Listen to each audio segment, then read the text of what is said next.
So, different types of thunderstorms, which we use different parameters to distinguish between the different types.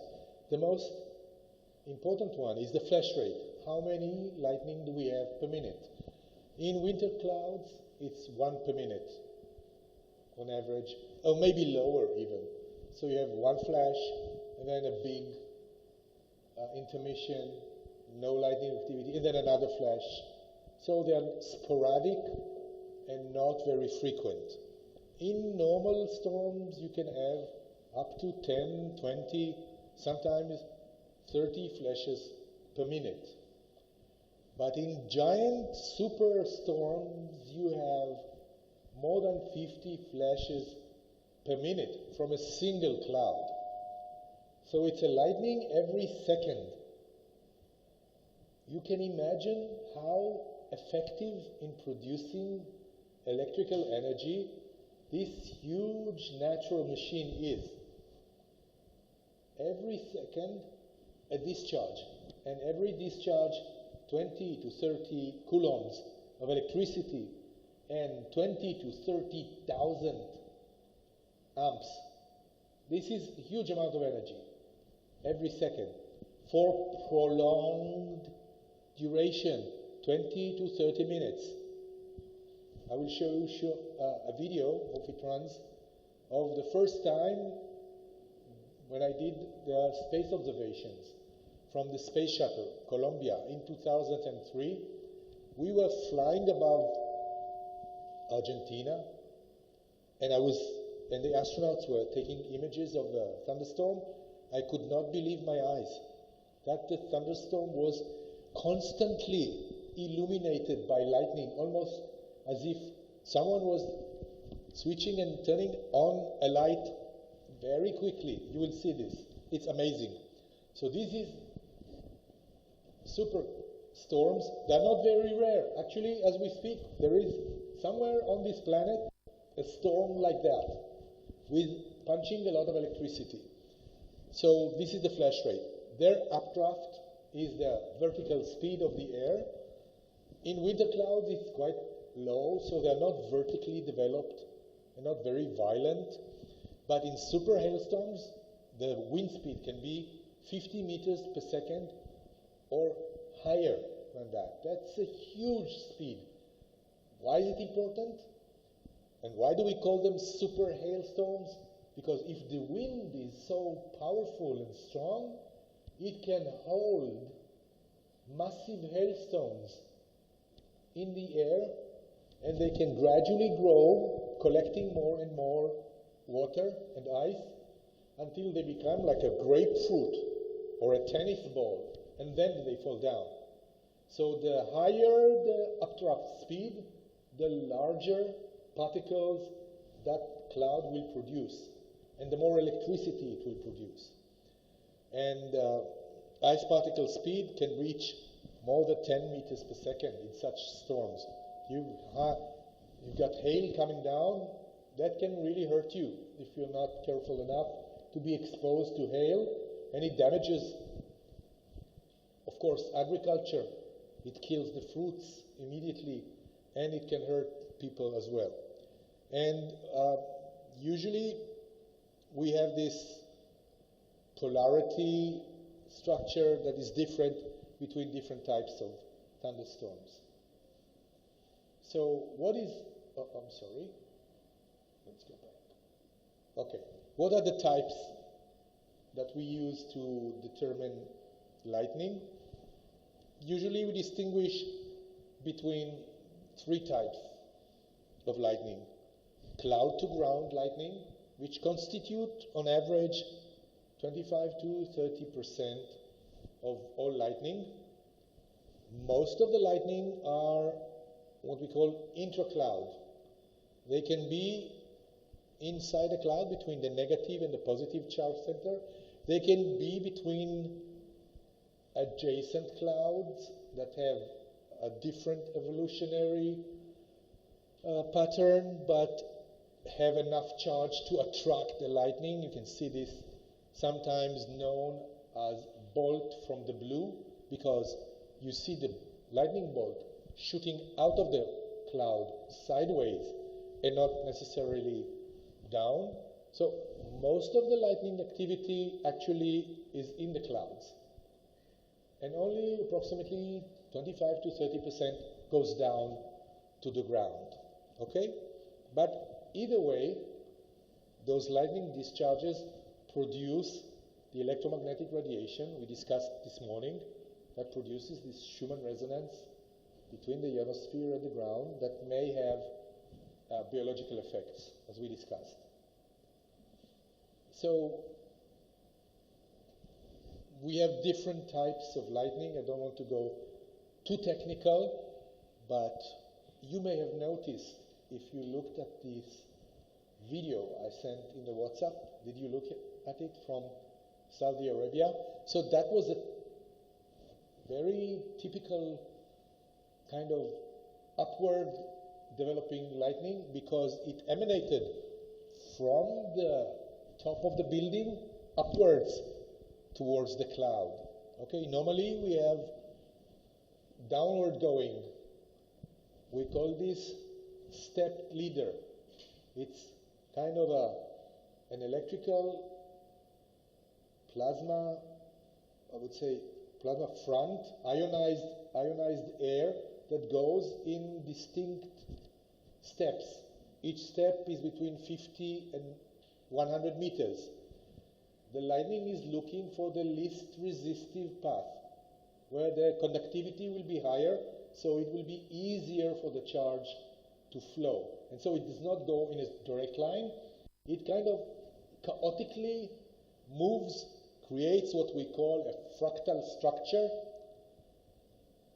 and this branching phenomena that I will show you. And then most lightning are what we call downward negative lightning.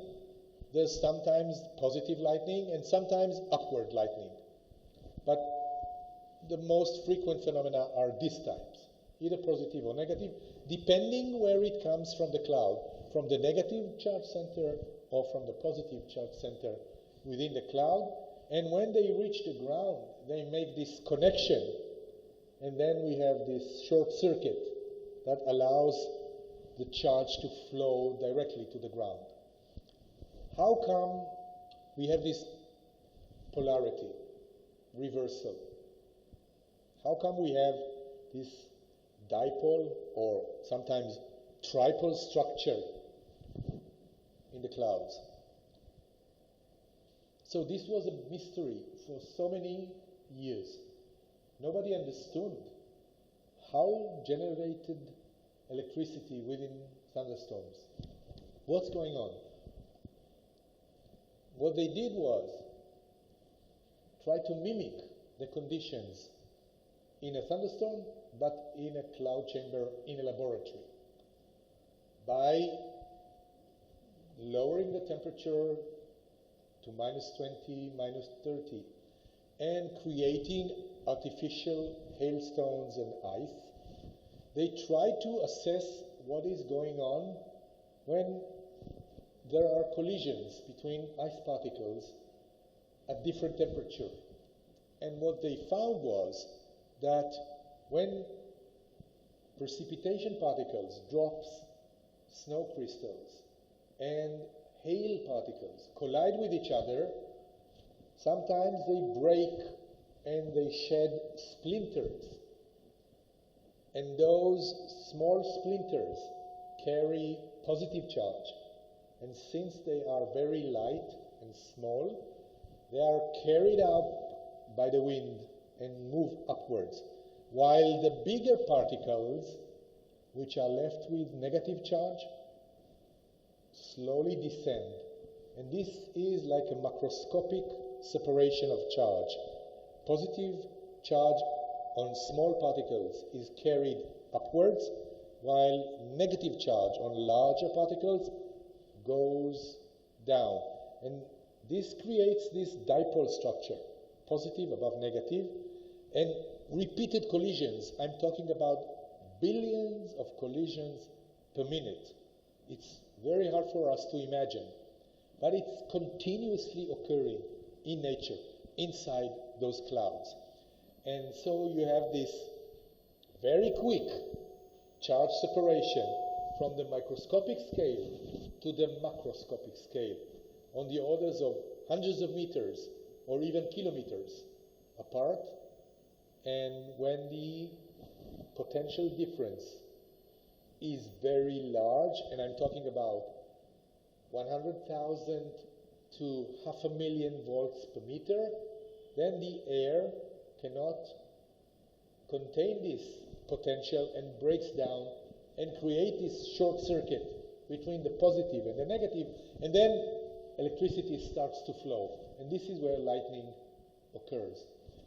So I know this is a very descriptive, basic phenomenology of charge separation, but I can tell you it took hundreds to thousands of papers and many decades of research to establish this theory based on experimental evidence from laboratory groups, mostly in Japan and in the UK, some experiments also in Argentina. And they have this graph that tells you what would be the sign on each particle depending on the temperature and how much water is located, what is the relative humidity, how much water is around in the cloud. And we can see that there are temperature where you will have negative and then positive charging. And why is this important? You may ask yourself. Okay, so you kind of understood what nature produces and how electricity is formed within thunderstorm. But this is a complex formulation. Can you actually write an equation of charge? And I think one of you, maybe Vidi, you asked me, I showed you a slide that my colleague, who's now in Kathmandu, giving a talk, showed me that there was a talk quoting my paper from a decade ago, where we used a certain parameterization of those charge separation processes in order to be able to predict in meteorological models, that is, weather forecast, what would be the potential for lightning occurrence. So it's physics-based, based on laboratory experiments and our understanding of how charge is being generated in thunderstorms, what affects the amount of electricity that is being formed. And we took this knowledge and tried to formulate it in such a way that you can put this in an equation and run a forecast model that will tell you tomorrow at 2 p.m. India time there will be a potential for thunderstorm near Bangalore or Mumbai or Delhi or somewhere. So this capability to forecast the physical characteristics of a thunderstorm actually is derived from our understanding of how nature produces electricity in clouds. And as I mentioned, it took a lot of research by many, many scientists over a very long, very prolonged period. And of course, it's an approximation. We are never 100% sure. And this is why we are not foolproof. Sometimes our prediction will not be accurate. We are not prophets. We cannot tell you what the future will be, but we can assess the probability of lightning to occur in a certain area, given that we know the initial conditions, the meteorological setup, the chance for the evolution of thunderstorms like the clouds that I've shown, and our understanding of how charge is generated. And this is You may think it's just one slide that I project here in this lecture, but believe me, you can look at the literature. There are literally thousands of papers and books, book chapters, and a lot of conference papers and discussions. There's a lot of human effort, intellectual effort put to get to where we are today. So nothing is taken for granted. This is seemingly a simple problem, but actually it's one of the most complex ones in natural sciences. So now we look at the lightning flash rate as a function of time. As I mentioned, clouds have this evolutionary pattern. They begin small, they grow up, they become really huge, produce a lot of precipitation-sized particles like rain and ice and snow and hail, and then they generate a lot of electricity, which is manifested in the number of flashes. So this is like maybe two hours or 3 hours in the lifetime of a big storm that contains several clouds.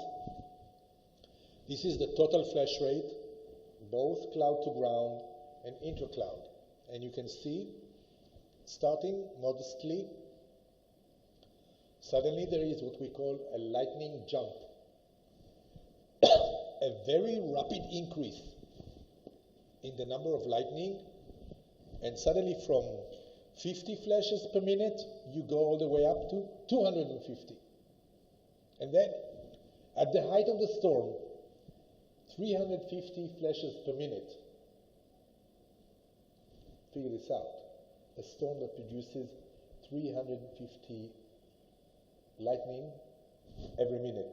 That means 6 lightning per second. Huge amount.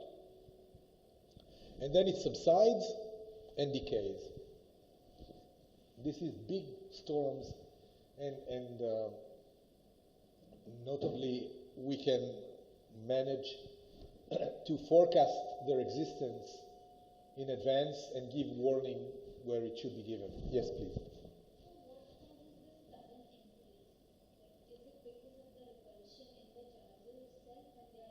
Yes. So it's like we are reaching a threshold where the effectiveness of charge separation is so big that you have continuous electrical separation occurring in various parts of the cloud, and then you have this successive lightning, one after the other. But there's still a mystery here. We don't know exactly where in the cloud a lightning will begin and when it will happen. We have a general assessment of where the storm will be and what will be its potential to generate lightning, but can I tell you in advance that at 1:40 in the afternoon there will be a lightning strike here? No, I cannot tell you, because we still lack, it may sound absurd to you, we still don't know the igniting mechanism of where lightning begins. We can establish that there is a charge separation process due to the interaction between different cloud particles, ice and hail and water.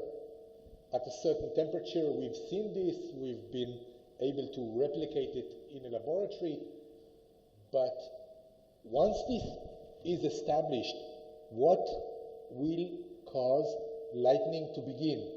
This stepped leader process, this zigzag, that every child, if you ask a child to draw a lightning, immediately will draw this zigzag, right? Two theories, two competing theories. Hard to evaluate which one is correct. Maybe both are occurring in nature. They're not always mutually exclusive. Either that solution or that solution, maybe both processes. One idea is by Russian scientists Gurevich et al. And many other papers that say that actually the same cosmic rays that we talked about yesterday that create ions in the atmosphere may also be responsible through this, what we call runaway electrical discharges, to release electrons from ions that we know. This happens everywhere. We discussed it yesterday. But once those electrons are within an electric field, they are accelerated to huge energies, and this creates what we call an avalanche or a runaway breakdown. An avalanche that can lead the way to the production of the lightning. Okay, so it's again this cosmic connection to particles coming from the galaxy that are producing everywhere, all the time. Remember, the maximum is at 25 kilometers, but they can reach all the way down to the ground. So they're producing ions and electrons. The electrons are accelerated in the thunderstorm and generate the beginning of the lightning. And then lightning starts going down, okay? And it goes down with steps.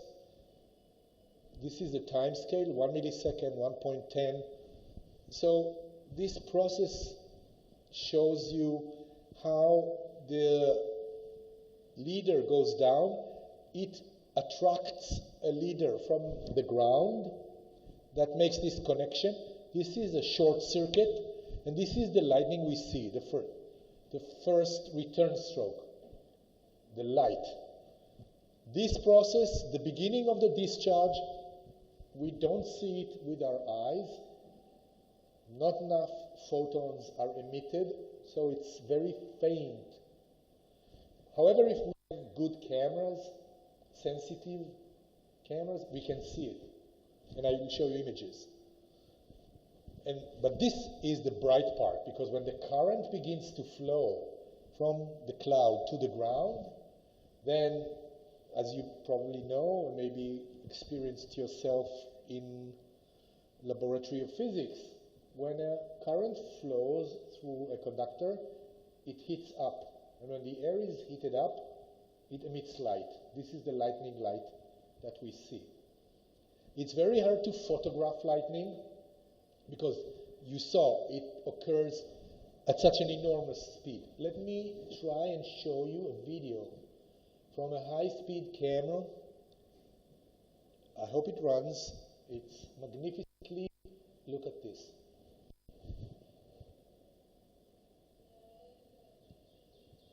So you saw those branching of step leaders, but only one connected to the ground.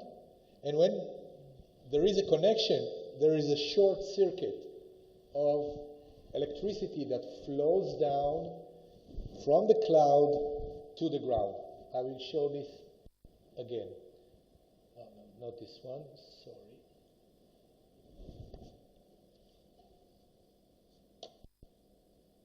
Let's go back.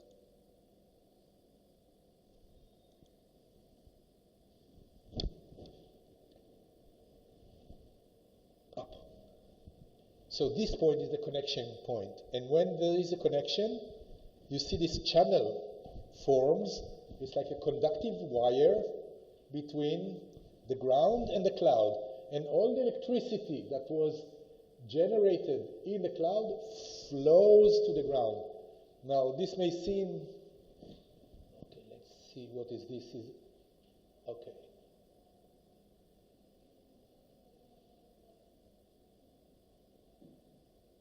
Let's try this again. Okay. So, this is like the video I sent you on the WhatsApp. Sometimes the breakdown occurs at ground level and the channel goes up into the different electrified charges in the cloud. This is a reverse polarity. Usually occurs around the tips of antenna, big buildings with pointed roofs, windmills that are producing wind generated power. So the blades are a very sharp tip, and the electric field that they create is enormous.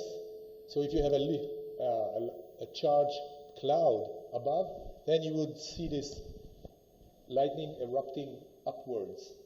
But most lightning, as I said, are going downwards, and you can see in the background another normal, regular lightning, and see how much light this cloud emits. Enormous, enormous amount of energy, and this is not high speed, this is regular speed. Okay, so you can see maybe slow motion a little bit in Cyprus. There are many videos like that you can look up, and it's my camera that I'm using is only, oh sorry, something in the background running. Apologies for that. My camera is using 60 frames per second.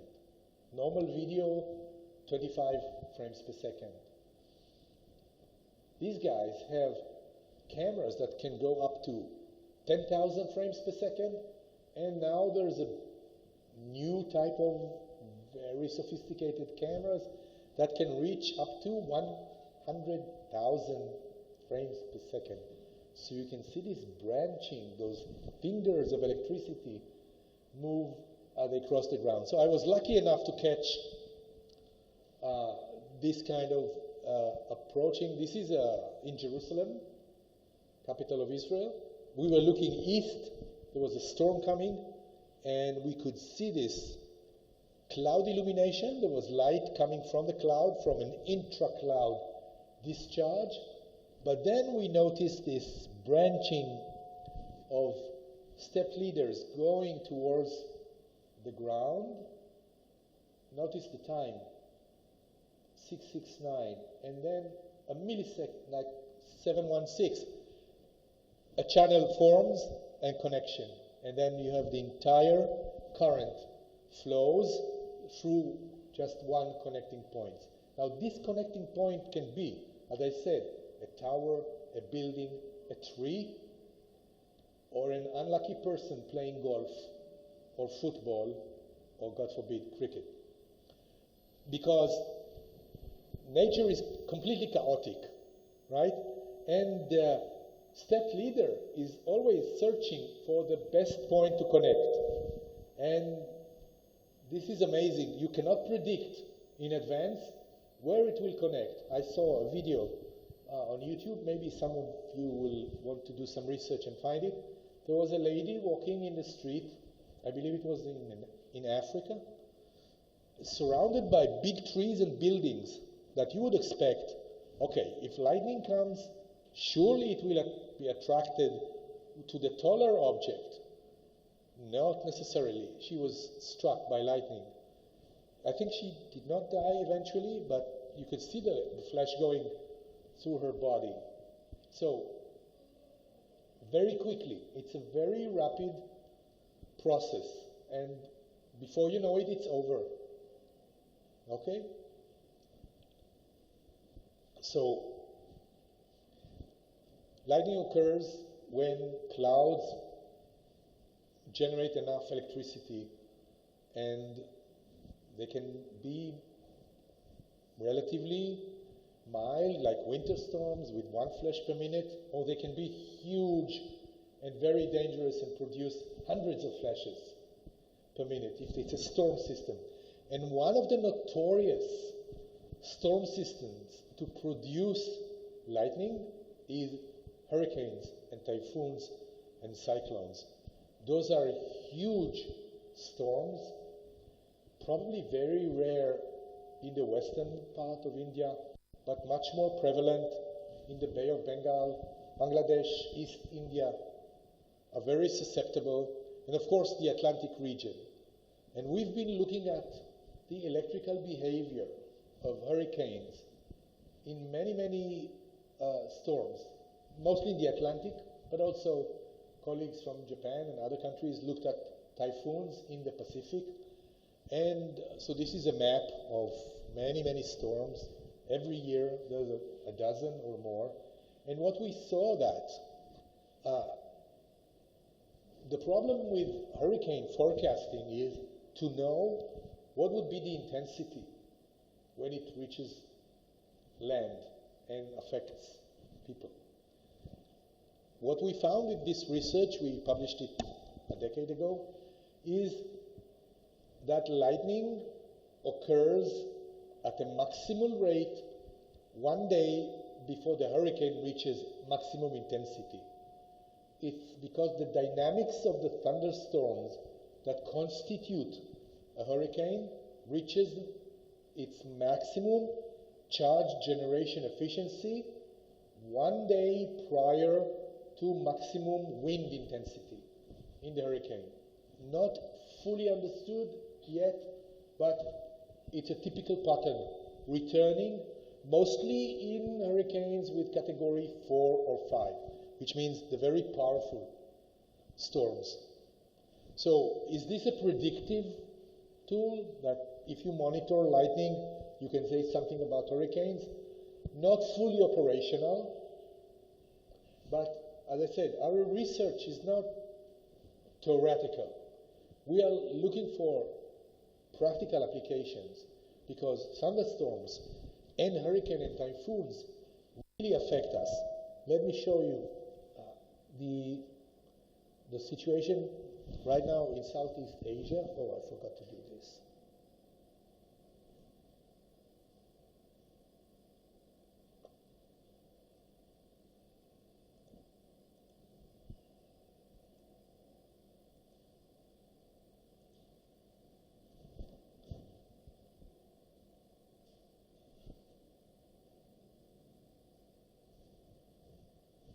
Okay. So this typhoon Koinu, is moving across Taiwan. Category 3, maybe weakening to category 2. My brother is in Hong Kong, very worried about the typhoon. He wrote me that already the university announced no classes from Friday, so they get supplies because they know it's going to come. So we look at the cloud top temperature. This is the hurricane. This is the typhoon. You don't want to be there now. But why am I showing you this image? Look at the cloud top temperature, minus 70. So the thunderstorms in the center of this typhoon are huge clouds. Their cloud top is so cold, so we can deduce by knowing the relationship between temperature and height that they are between 18 and 20 kilometers tall.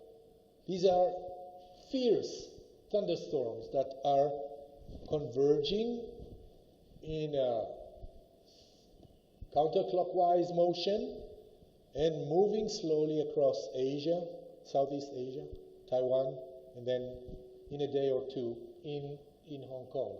And this is a complex system that takes water vapor from the warm waters of the Pacific, condenses them into massive thunderstorms, and then produces huge amounts of rain and hail, downwinds, strong winds, winds that can reach 200 kilometers per hour, depending on the category. Luckily for my brother, that's going to go down very quickly and weaken, but probably the authorities there in Taiwan are not very happy.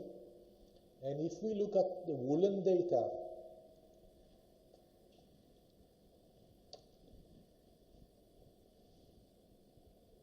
we will see that they're in this. Let's look at the data. Southeast Asia. So you can see this is the thunderstorm. Lightning all around. Well, the blue points are the lightning, which tells us where the storm is going to intensify and produce much more lightning. So we can use lightning as a tool for weather prediction and to understand and maybe give early warning where it's needed. Okay. So what are the effects that lightning has on the atmosphere? When you pass a very strong electrical current, it dissociates the molecules in the air. Forgive my arrows, they kind of moved. But molecules break into atoms. And then we have, following this discharge process, many new molecules are produced. And lightning changes atmospheric chemistry. It produces many compounds that actually result in a very important biological process which is called fixation of nitrogen. Because molecular nitrogen is hardly usable by living creatures. Plants or bacteria or animals, there are only specific types of bacteria that are able to decompose the molecules into atoms, but lightning does it naturally all the time. So when you have a lot of lightning, you will see changes in the chemistry of the air, and we can monitor those effects. Lightning produces NOx, all kinds of nitrogen oxides, and produces ozone. So this is measurable, and we can track it from satellites, and we can see it from space in real time. You can just see not only the lightning emitting light, you can see the chemical fingerprints that are created by those discharges. We fly with airplanes, not entering the storms, but flying around them, and then we can measure the amount of NOx that is produced. NOx is a very potent greenhouse gas. Okay, so we have to know, if we just measure the quantity in the air, we don't know if it's man-made due to industry, transportation, aviation, and shipping, or is it naturally made? And the picture gets complex because if we look at future climate scenarios,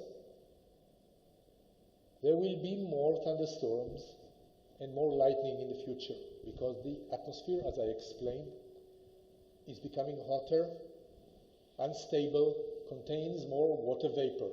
Remember Clausius-Clapeyron, exponential dependence. So thunderstorm will be much more prevalent, strong, more lightning, more NOx. NOx is a greenhouse gas, which means we have a potential positive feedback hiding here. I assume you understand the meaning of positive feedback. It's a process that exacerbates itself. You have more greenhouse gas, temperature increases. Temperature increases, evaporation, more water, more thunderstorms, more lightning, more NOx. Okay? So it's kind of a process that intensifies itself. We call this a positive feedback.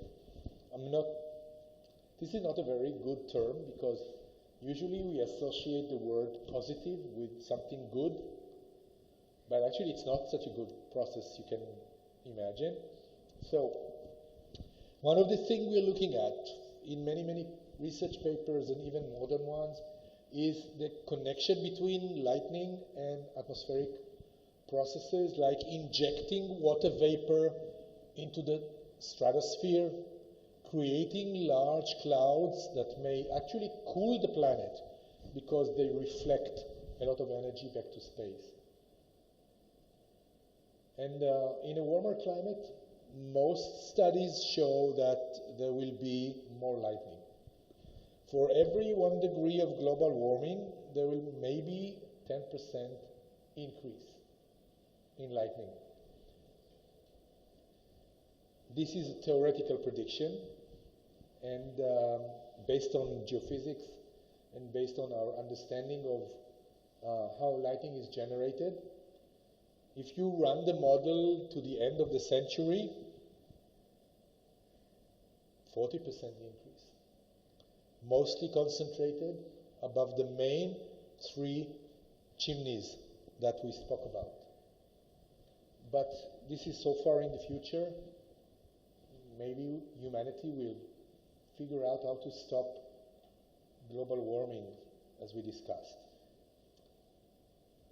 One of the major dangers of lightning in nature is the ignition of wildfires. In many areas of the world, you see spontaneous combustion of fires where no humans are involved. There's no someone throwing a cigarette, lighting a fire without intention, or campers that are not so careful leaving their campfire. Lightning can ignite fires because the temperature is so high in the lightning strike that if it hits a tree, it can cause fire. And specifically in many areas where you have dense foliage and dense trees, and there is what we call fuel, like dead trees or dry trees, you can get enormous fires. I'm not sure you were kind of paying attention, but a month and a half ago, there were huge forest fires in Canada. And the smoke from Canada reached New York City and Washington, D.C. It was all over in the news because suddenly people in New York saw red sunsets. They never do. They never see this type of orange color sky because the smoke was in the air, and they actually could smell it thousands of kilometers away from the fire. What caused those Canadian fires? It was lightning. It was in the middle of nowhere. Very dense forests. Nobody was there. A lightning started a fire, and then because of meteorological conditions, such as wind, high temperature, it was hot, the fires went uncontrolled. And it was a real disaster for those areas. But I would say that that paled in comparison to what happened in Australia in 2019. I'm not sure you remember, because in 2019, in December, we started hearing about COVID from China. So we didn't pay much attention to what was going on elsewhere. But may I remind you that in winter 2019, November, December of 2019, before COVID actually erupted all over the world, which was in early 2020, Australia was plagued by enormous forest fires in the bush and in the areas of trees, of forest. There were fires caused by thunderstorms in Australia, and the fire created its own thunderstorms.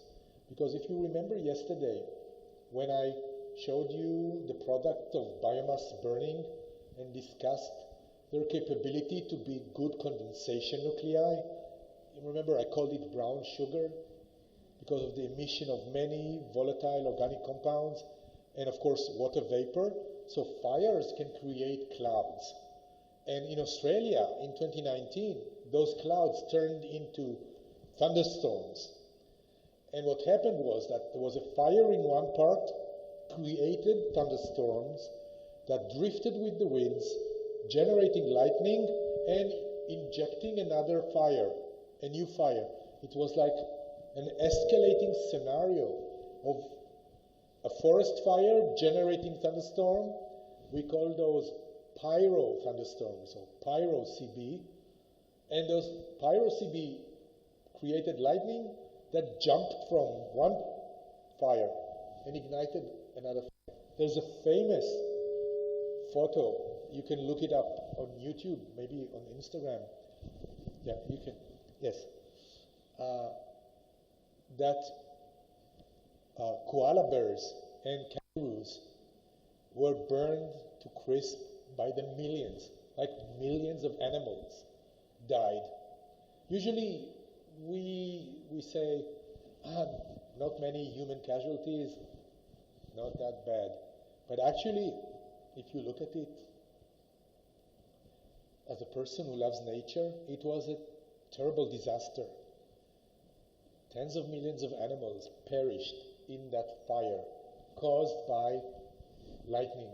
So lightning is a major ignition agent in the natural world, and there's nothing we can do to stop it. But if we know in advance that there's going to be a thunderstorm somewhere, and we are, for example, the park ranger of a certain wooded area, then we should contemplate the possibility that there will be a forest fire due to this effect of lightning. Okay, yeah, let's continue. May I offer that we continue straight until 3, and then we say enough for today? Because you're okay with that? Yeah, okay. So this is lightning. We can appreciate its beauty, but we know it's dangerous, and we'll talk about lightning safety tomorrow morning. What I want to and this is usually comes as a surprise to many of my students, because I call it the hidden beauty, because it's one of the most spectacular natural phenomena that nobody knows about, or very few people know about. However, lately, because of social media, so amateurs are putting many pictures, and you will see shortly online. This is a family of what we call transient luminous events. Very brief electrical discharges that occur high above the clouds, not within the lightning. Lightning is the generating physical trigger, you may say, but there's a bunch of electrical phenomena, very short-lived and very faint. You cannot usually see them with your eyes. It's just like fleeting lights, reddish, sometimes bluish in color, way up in the sky. Your attention will naturally be drawn to the thunderstorm, which is close and easy to see. But what people did not realize was there's an enormous zoo of optical and electrical phenomena that occurs above the thunderstorms. And this was discovered completely by accident in 1989, when astronomers were looking with a camera on a star, and suddenly they saw this red flash coming from below into the field of view. And they reported this in a paper, 1990, classical paper by now. They said, we saw this strange red flash in the sky. And lightning people immediately said, we know what this is. This was predicted in 1920. We already knew about it. It's part of C.T.R. Wilson theoretical predictions for the global circuit. Already in 1920, he published a paper that when lightning strikes the ground, there should be a discharge up in the air below the ionosphere. He didn't say what shape it will be, what color it will be, but he said there should be a discharge. And when those astronomers published the paper in 1990, Franz et al., very short paper, but it made a revolution because suddenly we realized that, okay, the theoretical prediction was right. Maybe we should point our camera not only on the lightning in the troposphere, point them up. And indeed, shortly after we did that, from airplanes, from the space shuttle, and from the ground, we discovered all those magnificent animals. This is a drawing, right? This is not an image. It's just a drawing based on those images.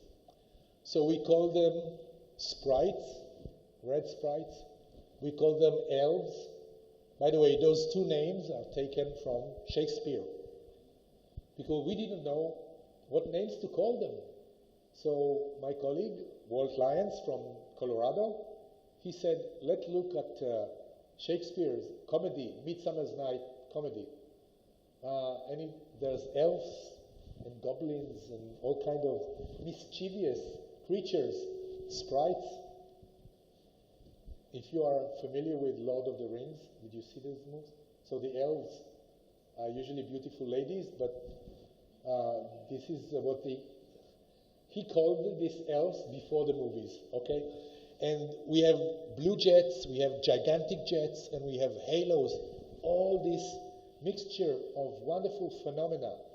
So we tried to kind of identify where those phenomena are occurring, why they are shaped as they are, what is going on there, what is the electrical process that goes high above thunderstorms. And I think we know this pretty well by now.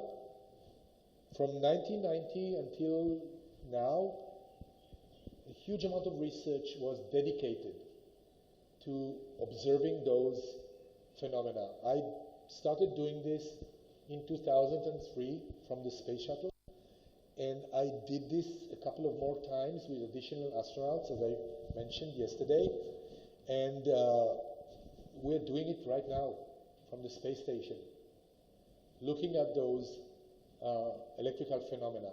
And people always ask me, so Yoav, why is this important? I mean, we understand lightning research. Lightning research has very specific applications. Early warning, resilience, as I said, fire, safety, aviation, etc. But these phenomena, they occur so high up, between 50 and 100 kilometers. And they are beautiful, that's true, but are they important? And my response is, not everything in science has to be practical. We want to understand nature. And nature tells us about this mysterious, beautiful electrical process occurring in the sky. So we should understand it.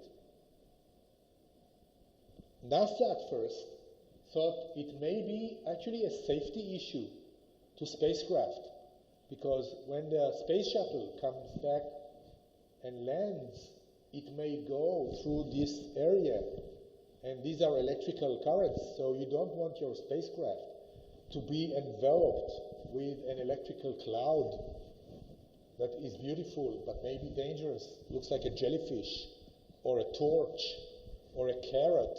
We invented all kinds of names to those elusive breakdown processes. So sprites and elves and blue jets are electrical phenomena that are generated by lightning that strikes the ground but changes the electrical profile between the cloud top and the ionosphere. We don't fully understand yet, even after decades of research, why some lightning produce those transient events and some lightning do not. And why do they appear in certain places and sometimes not? Why are they shaped like this. What causes this firework kind of look? This is Elizabeth Gerken from Stanford. She was the first student, PhD student, that was able to point a telescope, not a regular camera, with low resolution.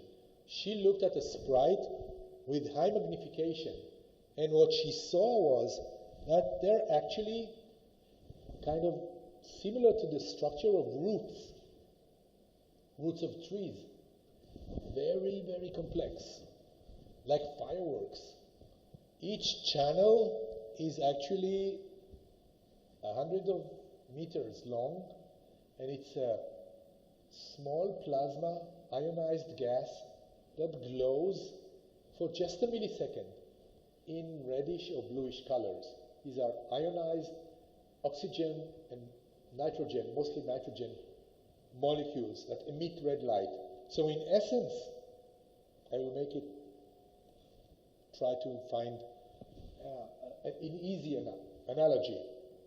It's as if there are fluorescent light in the sky, high above the earth, and they're blinking. Somewhere here, somewhere there, sometimes here, sometimes there, in different shapes and colors. Probably you've seen many images of Tokyo. The electronic part of Tokyo, you know, Akihabara. I was there a month ago.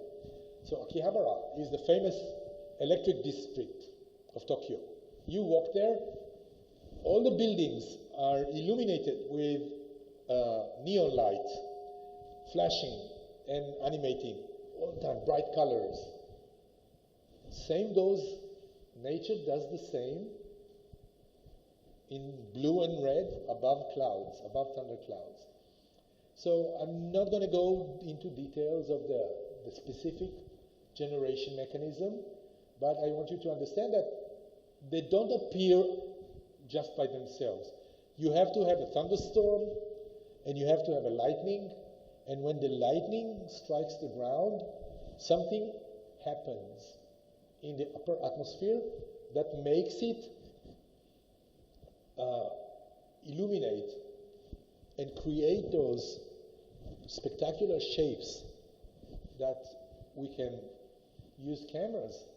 This is my student Michal. She did this for her master's degree a couple of years ago. And you can see this kind of inverse trees shapes, very peculiar. These are winter sprites. And if you look at them in more detail, you can see the bright areas and the tendrils and the halo on top. Very peculiar phenomenon. And if you do this with a high-speed camera, you can actually see, this is millisecond resolution, 1.66, 40 milliseconds. Okay? This is how those shapes evolve, and they're huge. This is 50 kilometers over 30 kilometers in size. Remember, a lightning bolt is just a couple of centimeters wide. It's a very narrow part of the atmosphere that gets electrocuted. But sprites and elves, they compose a huge volume, and they have a chemical fingerprint as well. And they produce a sub-audible thunder as well, that we can not hear with our ears, but if you have a receiver in a specific wavelength, you can actually pick up the sound produced by those beautiful creatures. Let's see if we can see a video at 10,000 frames per second from the Duke University. I hope it runs. This is my colleague Steve Kummer. I hope it's...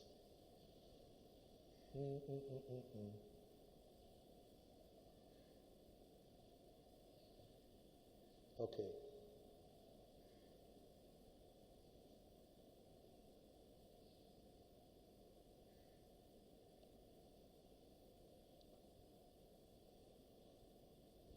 moving down and then moving back up. Okay, amazingly beautiful and complex phenomena. We're not entirely sure why, but this is being reconstructed in laboratory experiments. My student did experiments with a Sprite in a bottle, we call it. You put air, you dilute it because we are talking about 80 kilometers or 70 kilometers, so the pressure is very, very low. You dilute the pressure, you apply an electric field that simulates what happens after a lightning stroke, and you point a camera, and you can actually create such discharges in a bottle. And she published a few papers, very good work. And as I said, we can hear sprites, but not in the acoustic range that normal thunder occurs, that we hear, but in what we call the infrasound. Infrasound, by the way, is heard by dogs and cats. So if you have a pet and he's starting to get nervous for some reason, maybe he's picking up signals from up in the atmosphere. And this is a new phenomena that I was part of the group that discovered it.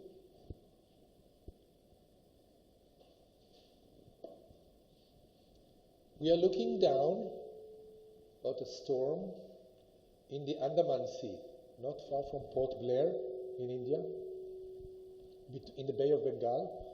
So we were flying in the International Space Station, and the astronaut was pointing the camera, and he was able to record this thunderstorm. And on the top of the thunderstorm, we could see this flickering blue light. So it's not sprites and elves that occur high up in the mesosphere. This is something occurring right on the top of the cloud. And it was totally unpredicted. We did not know such electrical discharge processes occur. And they are big enough, they are quite large, it's a big spot of blue light. What does blue light tell us? Probably nitrogen emits this light and breaks into nitrogen atoms. As I mentioned, NOx is important gas because it has climatic effects as it is a gas, a greenhouse gas. So every thunderstorm that we were looking at, if it was high enough, produced those blue electrical discharges. Now they're called blue corona discharge because it's kind of a low pressure electrical discharge. And sometimes they can even eject what we call blue jets, like a fountain of blue light emanating from cloud top upwards. This was discovered. Sometimes those blue jets can go all the way up to 40 or 50 kilometers into the mesosphere. And sometimes they are even gigantic jets. They are so big that they can reach from the thunderstorm all the way up to 100 kilometers, like an inverse lightning that goes from cloud top all the way up. Very rare, not many observed, but if you have a camera and you know where to look, you may be lucky to find those gigantic jets. And they develop very quickly, and you can see them going all the way up into the ionosphere. And some papers I published on doing space research of looking at thunderstorms from space. This is Japanese astronaut, Dr. Satoshi Furukawa. He's a medical doctor. By the way, he's back in space now. That was 2011. So now he's back. in the ISS, but this time we did not give him a camera.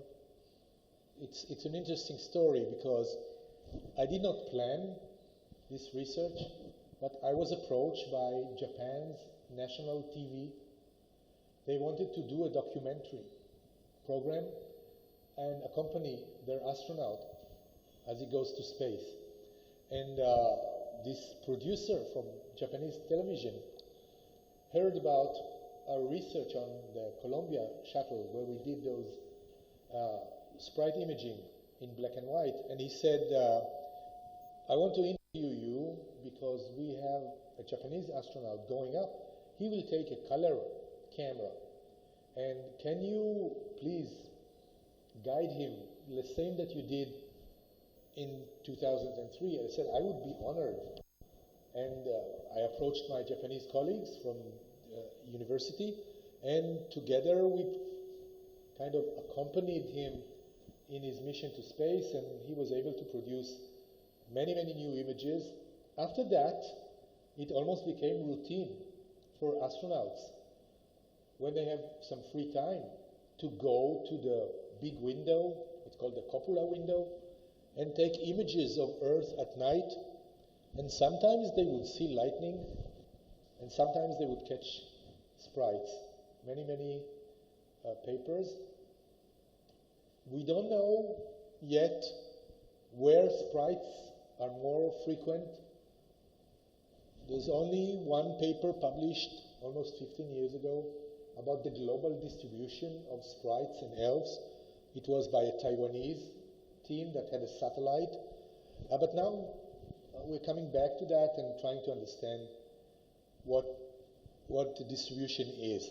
One of the main new discoveries that is now, I would say, the dominant branch in lightning physics is the fact that lightning produces gamma ray. Gamma rays are extremely energetic photons in the gamma ray range.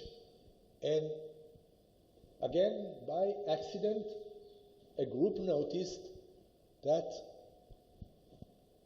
I should rephrase it, there was a research group that had a gamma ray observatory on a satellite in orbit, and the idea was that gamma rays are usually emitted when stars explode in supernova processes. So when a star reaches the end of its life, it explodes and releases a huge amount of energetic photons in the gamma range, and additional particles, of course. But those guys suddenly realized that they have many, many gamma readings coming from the Earth, not from deep space, not from the galaxy, coming from the Earth. And they had no idea what could be the source of those gamma rays. Again, it was lightning physics that said, if you can pinpoint the source on Earth, we will tell you if that was a lightning. And indeed, when we started mapping where gamma rays are detected, sure enough, it was where most lightning occur. The same three chimneys. Gamma radiation, as I'm sure you all know, is extremely dangerous to living creatures. It can kill you. If the flux is high, this is a dangerous thing. So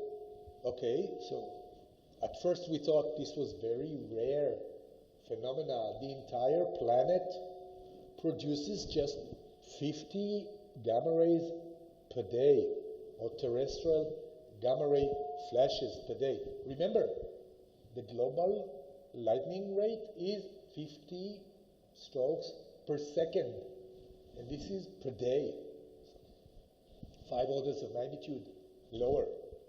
However, new discoveries show that in some specific storms you can get a lot of gamma rays. Should we be worried? That's one of the questions that people had in mind.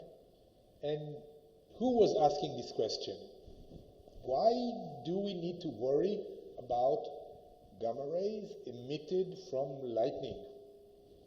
Who flies in sky? People in airplanes, in commercial aviation. Hundreds, thousands of flights every day. Some in those regions, not far from where gamma rays are produced. So now there's a big issue of flight attendant and flight crew safety, because you don't want to be exposed too many times to those radiation types. So there's a now ongoing research with Airbus, big producer of airplanes in Europe, joint Germany, France research, that they actually put monitors on the windows, on the seat, usually A, window seat, C, aisle seat, I always take aisle seat, and then they fly near thunderstorms doing measurements. What would be the incident gamma ray flux inside the cabin? And they decided that they would put a limit on the number of hours that flight crews fly the same routes. They don't want overexposure. For example, if you always fly to Southeast Asia or to India, then likelihood of you being exposed again and again and again to lightning-related gamma rays is increasing. So they decided, as a precaution, before there's actual evidence that someone got cancer or, God forbid, anything serious than that due to gamma rays, they decided that they would put a limit. At least Air France and other companies, they want to restrict the exposure of their air crews to this radiation coming from lightning. And this is totally new, something we did not think about.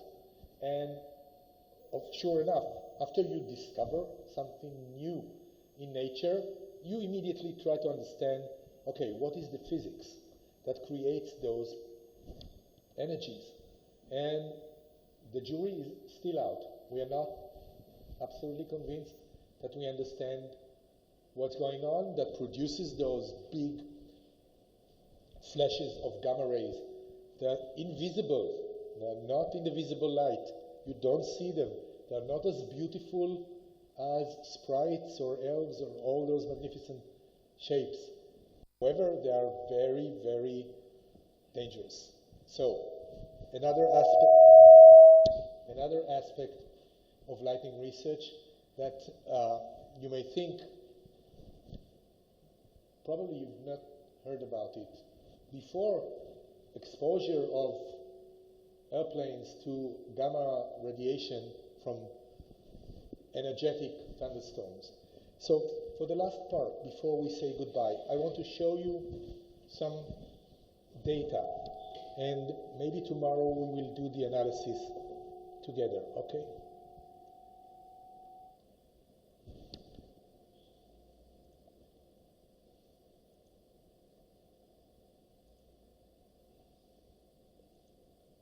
Okay.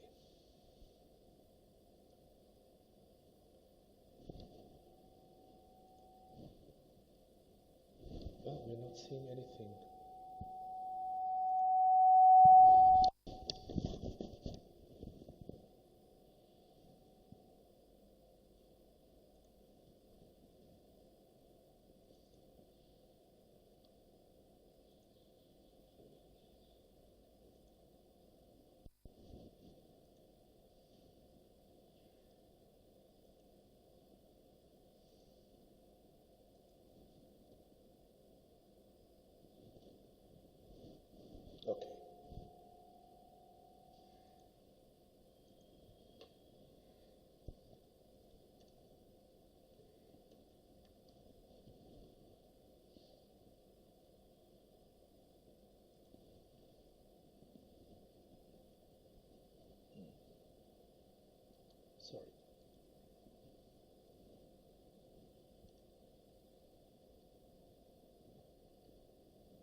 That's the one I want to show you.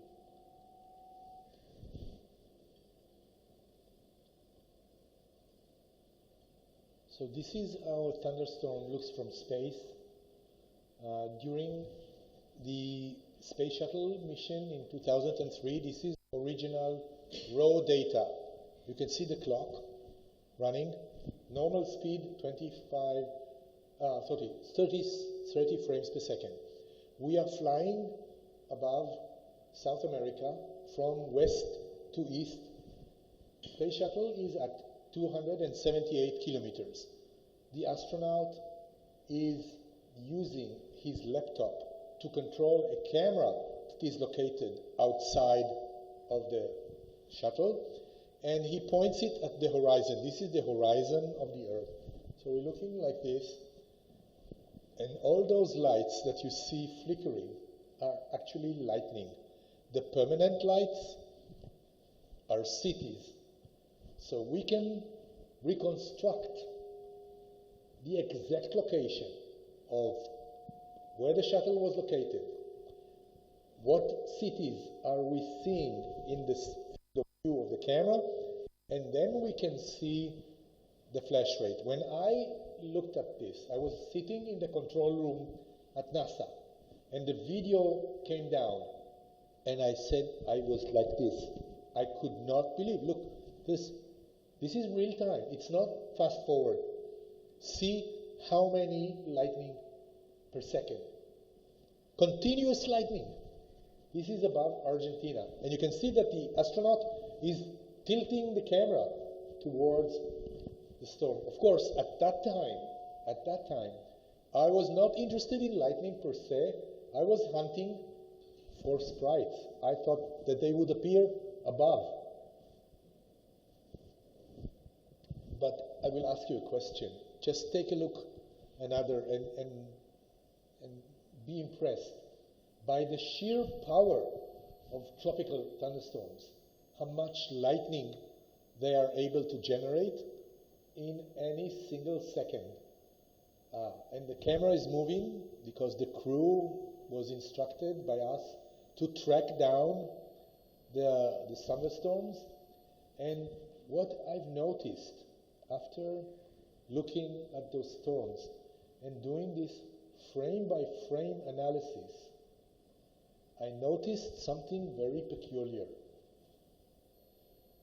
I noticed that sometimes lightning from different storms, they are far away from each other, maybe a couple of hundreds of kilometers away, because we're looking from space at a huge part of the Earth.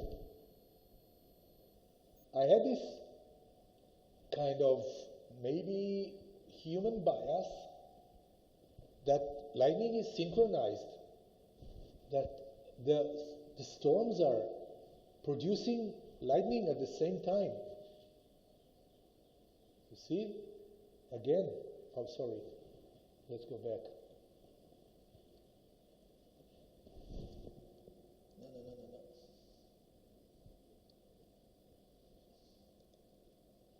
What's going on? Go back.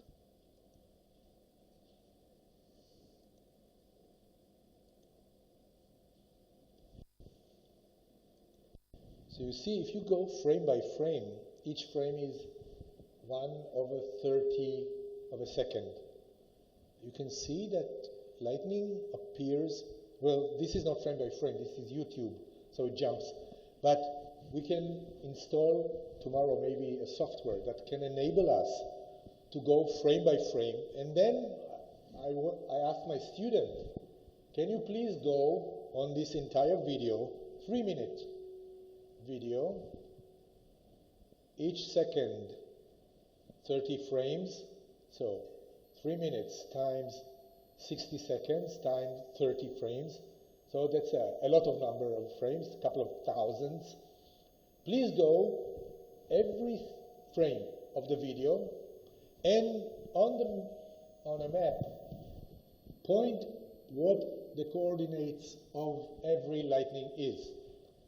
And I went to a conference It was in Brazil, and I showed it to one of my colleagues. And I said, you know, Dave, I have this strange feeling that storms are talking to each other. I don't know what is the physics, but it seems that very different thunderstorms, as if they know that there is lightning somewhere else. Could it be that there is a synchronicity between lightning activity? And he said, well, you know, astronauts have reported this since the beginning of the Space Shuttle program in 1981. They already saw it. They called it the music of lightning, that you can kind of see this flickering of lightning and imagine that it was a dance, synchronized or not.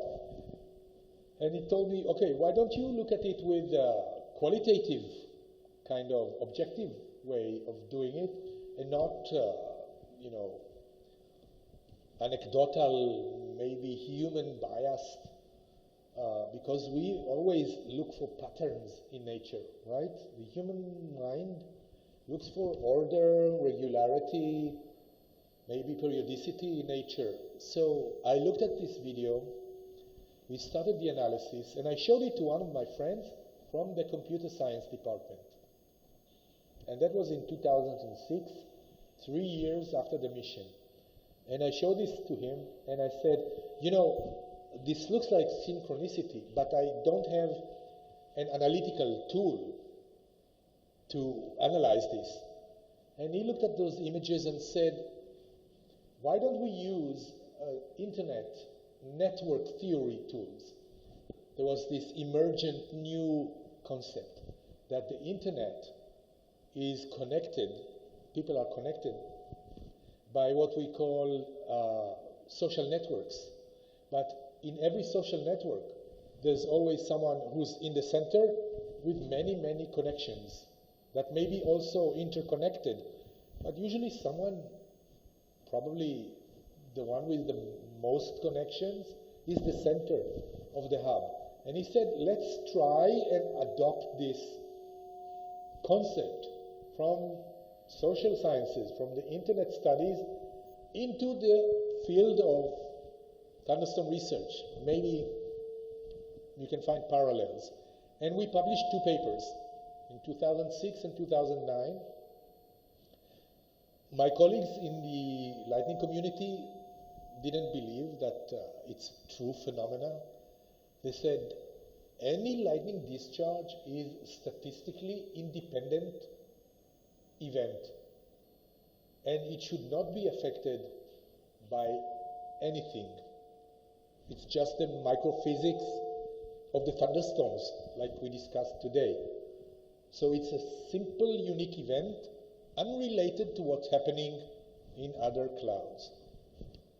And for a while, I left it. 2009, I stopped doing this research. I thought, maybe they were right, maybe it was just kind of a human bias of a natural phenomena. And then, last year, I had the chance to repeat this experiment with new camera, much faster, much better, color camera, and a new Israeli astronaut on board.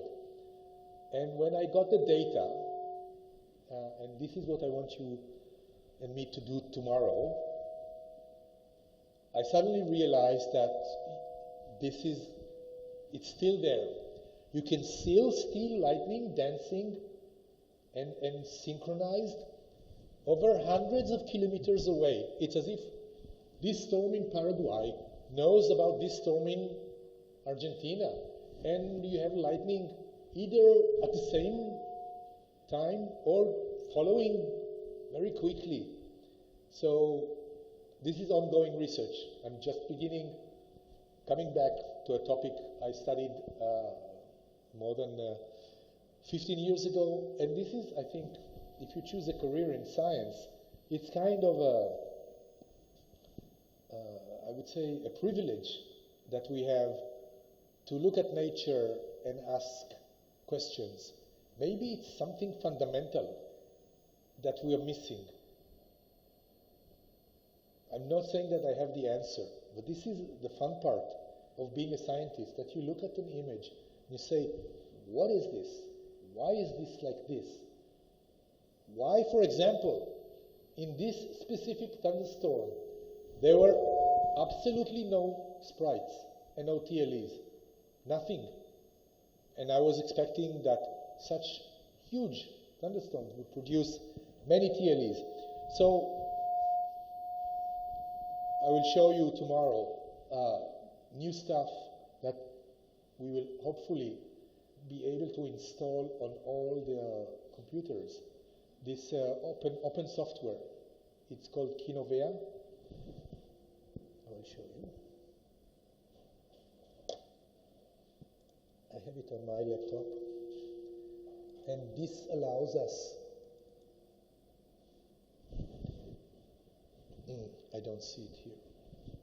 Anyway, we'll do this tomorrow. It will enable us to look more closely at lightning as it is detected from space, and then make maybe progress in finding new stuff together. Okay, enough for today. Any questions, any comments you want to express? I hope it did not tire you too much.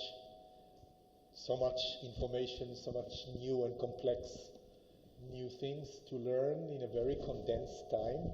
But I hope that I aroused your curiosity, and that you have to realize, for example, this is from the last mission. You can see this lightning light, and this is a sprite. And this is one of the best sprite images ever taken. Actually, my colleague said, I'm going to make it a picture of the month in a journal next year, and because this is so fantastic. You can see the clouds, you can see the sunset. This is the sunset light. And the astronaut was pointing the camera to the exact location where we predicted a day before that the thunderstorm will take place. And he didn't see it because this is just 1 millisecond.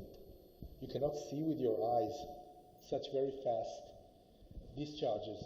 But when we analyze the video, and I will challenge you tomorrow to see if you can see it. It's very hard. But if you know where to look, you will find it. So today we had a big discussion on lightning, thunderstorm, and in general how thunderstorms affect many, many biological processes from the cellular level of human and animals and zooplankton and plants, through the radiation that they emit, Schumann resonance and other radiation frequencies. And we talked about the lightning discharge by itself and its macroscopic and microscopic effects. So I hope you are interested in this fascinating natural phenomena. I think it's one of those very basic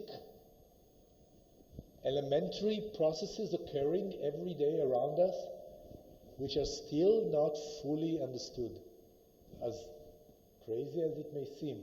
And you could have seen how much human research had been invested in studying this phenomena, not only because it's beautiful, but because it's complex, dangerous, and very intimately related to our own existence on this planet. Okay, so I'll stop here. If you have any questions, please ask me.